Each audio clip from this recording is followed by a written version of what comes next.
Hello everyone, welcome to my little gathering. It's very nice to be able to be here this evening with you all to share with you something really magical. Now of course I'm just relying on my iPhone here, so it's not going to be like working with an amazing camera, but you should be able to see the lovely pink Libra moon coming up behind me. It is awesome. And I would suggest to you all, if you are able, to try and get a view of it, depending on where you are. Of course, if you're in the city, it's going to be harder because of the skyline. But it is a remarkable moon. It's a very large one. Often we refer to it as a pink moon because pink is associated, one of the colours of Venus is pink. And the Libra full moon today is 18 degrees Libra, and the sun is 18 degrees Aries. It's very interesting astrology. Navigation has been based upon the stars for thousands and thousands of years. And I remember one of my first astrology teachers telling me that the word disaster comes from the Greek disastro, which means without stars. And of course, if you were navigating back in the day on a ship, imagine you were in the Mediterranean, sailing across the Aegean or whatever, and you didn't have access to the stars. You had no idea where you were going. So the whole concept of stars was fundamental to human civilization. And I think in the modern world, we've kind of cut ourselves off from that. And I just love the idea of all of us trying to, when we are in nature, to get back out and connect to the stars. It's just heavenly in every sense. And of course, a picture is worth more than 1,000 words. Remember, a full moon is when the moon is fully reflected by the light of the sun. So the current full moon is 18 degrees Libra, which means the moon, this is one of the archetypes. And I use the tarot tonight, just it helps you and helps me with pictures. You see, pictures and symbols allow us to journey. They allow us to get back into our mythos, which is our mythology. One of the great tragedies of the modern world until this point is that we haven't really gone deep into our own mythology. And mythologies tell us great truths about ourselves. So the High Priestess, she's connected to the moon. And of course, you know, the High Priestess, it's a tricky one because in one level, she represents, at a high level of consciousness, she represents intuition, and it's watery.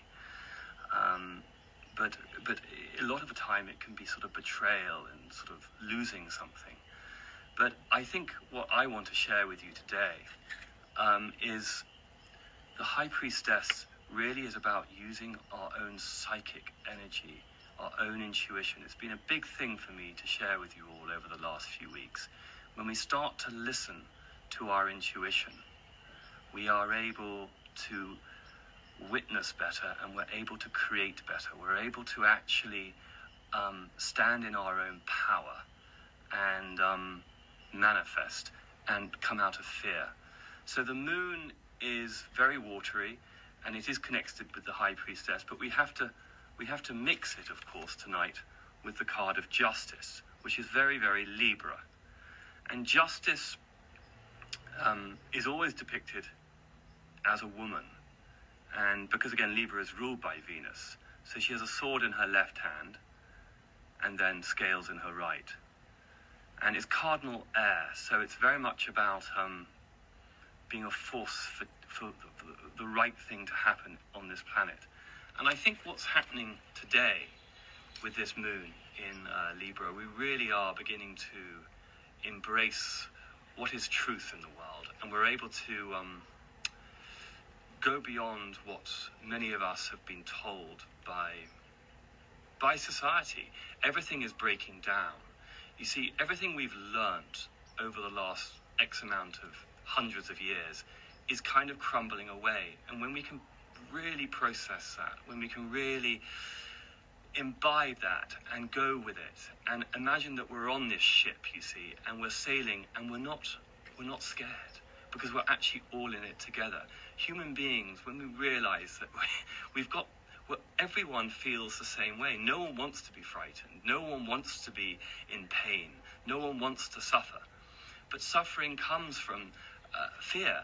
And once we can collaborate together and trust in our friendships, in our relationships, but most of all in ourselves, and know that actually it's all in the mind. So I'm going to show a few more things, and then I'm going to do a prayer in a minute. So one of the things we're trying to do, you see, in astrology is we're looking at really what the opposites are. You see, the Emperor card is opposite Libra, and the Emperor rules Aries. So the Sun is in Aries at the moment, and Aries represents self-sovereignty, that dynamic desire to manifest, to go forward. It's a cardinal fire sign, so it's all about bringing new ideas into the mix. But of course, it's opposite Libra, so we really are going for justice at the moment. And I wouldn't be surprised if we're going to see some big leveling of justice in the coming weeks. I think there even could be a moment of darkness when maybe the internet goes down for a few days later this week.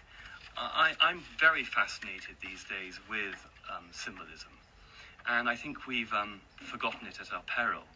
But whatever our faith, there's something rather magical about the Easter weekend.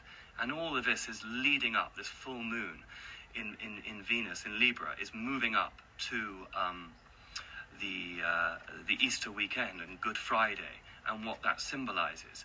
You know, for most of my adult life, I've kind of been forced to leave Christianity. I've wanted to leave it. It never really worked for me growing up in England. It didn't really have strong messages. But when I go back to look at the real core Christian faith, the beauty of the Christ archetype of love and moving out of fear, I see the real beauty and majesty of it all. And this is where I want everyone to try and reconnect to their spiritual self. And of course, if you're a Jewish person, you would do it through looking at the ancient scripts of Kabbalah and the mysticism that is so rich within the ancient Jewish canon. And of course, if you're a Muslim, you would do it through the absolute whirling dervish of the Sufi, and you would see just some of the absolute beauty in it. But that also allows me to come back to what actually the moon in Libra is about. And Venus, what does she love? She loves to party. She loves beauty. And one of the things we've forgotten to do is to dance, is to sing. And contemporary education in the last 100 years, I think, has done us a great disservice. It's very cleverly and quietly shut out the arts. And if it has allowed art in, it's been deeply theoretical, deeply masculine, and deeply divisive. This is a time now for us to step into our true artistic glory. Everyone is dynamic in their own artistic expression. Everyone is unique. I'm blessed in this life that I've been able to spend a lifetime being an artist. But I believe everyone is an artist. And, you know, I go off on some wonderful trips from time to time into the jungle. I can think of some of my friends who I think are watching tonight from Brave Earth in Costa Rica. And they dance under the moonlight. And they're very reverential towards the spirits and the cosmic divinity. And there's something really deeply humbling about when we dance and we feel and we cry and we love and we laugh and we share all these deep emotional feelings in ourselves which connect us to the chthonic. They connect us and root us to who we really are and what it is to be human. Because when we really understand that, nothing gets in our way. And you feel the energy. I mean, already now I'm beginning to relax. You know, when I first started this, I said, oh, shit, what am I going to say? You know, I was a bit nervous. But now I put the script away and I dip into a sense of our connection together. And that's when it becomes so meaningful. And as you can see now, the moon, it's a little obscure. It's behind some light cloud. I think it will emerge in a minute. But it's still very red, orangey red, even though it doesn't really show on my camera. But I would say to you, please try and get out and have a look. I wanted to share a few things, though, with you. I wrote down just a few notes. And these are sort of ideas I've got from different people over the course of the week. Maintain a strong, dynamic neutrality. Stay in the heart. Don't let the mind race to find a solution. when we have not really found the problem, in some ways, the whole point there is rushing to find a solution sometimes takes us out of the moment of just being. And so tonight we want to sort of constantly be looking at the moon. How does it feel? Does it make us feel a certain emotion? Run with that emotion, as Joseph Campbell says. Go with the archetype of what it's bringing out in you. You see, the virus is a symptom. We must not get too lost in really lots of different theories. There's an awful lot of chat at the moment. Some of it's conspiracy theory, but a lot of it could be real. In some ways, none of us really know what's truth and fiction at the moment. But what we do know is ourselves. We can go into ourselves. We can really start to dance internally. This is an internal revolution, what's happening. When we can all hold hands and connect cosmically, the more malevolent powers have no power over us. But if we're in fear, we're going to always be controlled. Now, I think this is prophetic. I think this is a great, great journey for humankind. In some ways, I've been waiting for this moment for many years. It doesn't make it easy for me. The unknown is difficult. I'm human, like we all are. But we have to go beyond the fear. We have to hold our hands proverbially and physically, eventually, obviously, once we're allowed to not be so quarantined.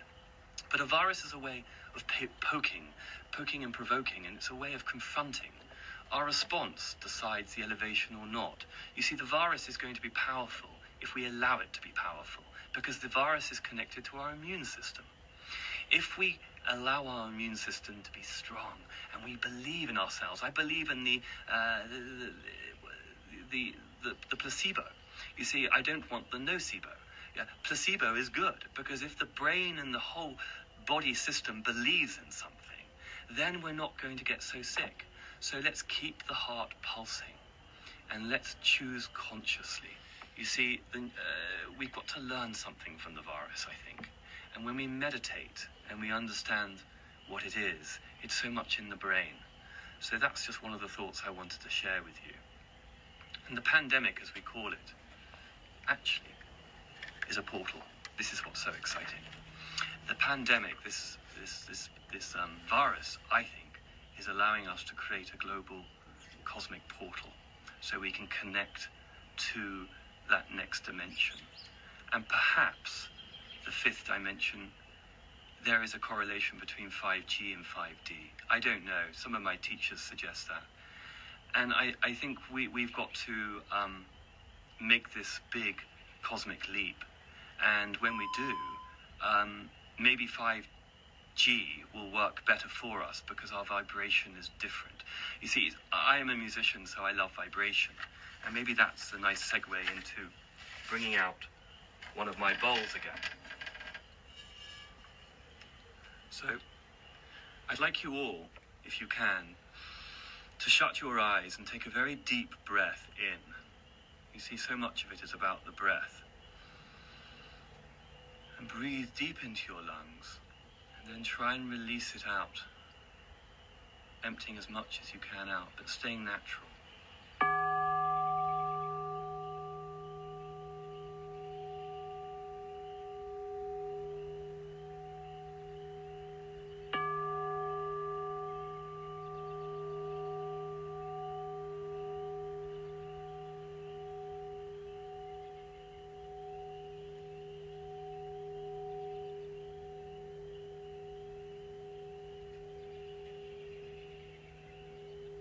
What I love about this heart chakra bowl is you can see the Libra moon reflecting through it, and it's like a magnet. It's magnetizing it. It's making it a little bit bigger, and you can see the reflection of it.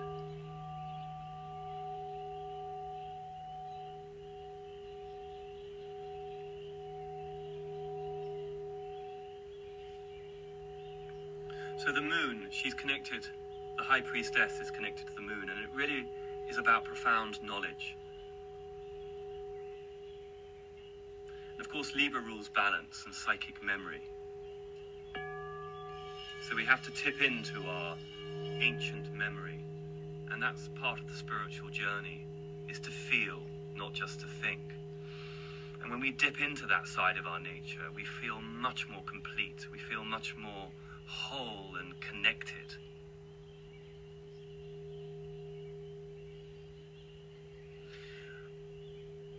I think at the moment why this moon in Libra is powerful is because it is about justice, because it's got on the axis of Aries and Libra. It's about justice coming, and justice for all of us as human beings. It's going to come in a way that is going to shock a lot of people, because I think we're going to have a lot of disclosure. We're going to learn a lot of new things. This isn't just about the virus. Of course it is about the virus. I mean, like I said before, we have, all of us, great compassion for the people who are sick, and of course for those souls who've passed. It's a very, very, very sad time. But for all of us who will remain, and the vast majority of us will remain, and we will be stronger, we have to then think about what type of culture we're trying to create, and how do we marry some of these great spiritual teachings that we're all trying to understand and master in these times of quietness at home. I mean, never before have we had a leisure activity like this, where the whole planet is literally at home and has time to think. We must use this time wisely. And I think the moon in Libra is going to be about bringing a lot of beauty back into our nature, and to reconnect, as I said a moment ago, with song, with dance, and with artistry. And artistry means many different things. The ability to create and express is what it is to be human. So I just would like to sort of end really by saying to you today, please try not to have fear. And, we all know, as Joseph Campbell says, we're scared of going into the cave because we know not what is in there. But it's through that unknown that we can discover so much more about ourselves. And that's when, in a way, the great revelation happens. I mean, it's interesting, the word apocalypse. I just used the word revelation, so it made me think these words tend to be very fearful for a lot of people.